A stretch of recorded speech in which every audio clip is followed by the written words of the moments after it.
নির্ভরযোগ্য তথ্য অনুযায়ী বহুল প্রতীক্ষিত সিনেমা তুফান 2 2027 সালে আসছে। আবারও বড় পর্দায় একসঙ্গে দেখা যাবে শাকিব খান এবং রায়হান রাফির একটি দুর্দান্ত জুটিকে। এটি হতে যাচ্ছে তাদের তৃতীয় যৌথ সিনেমা, যা নিয়ে দর্শকদের প্রত্যাশা এখন আকাশ ছোঁয়া।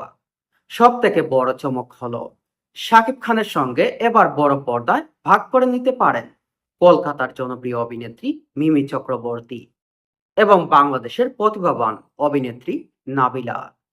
দুজনেরই অভিনয় দক্ষতা দিয়ে নিজের আলাদা অবস্থান তৈরি করেছেন।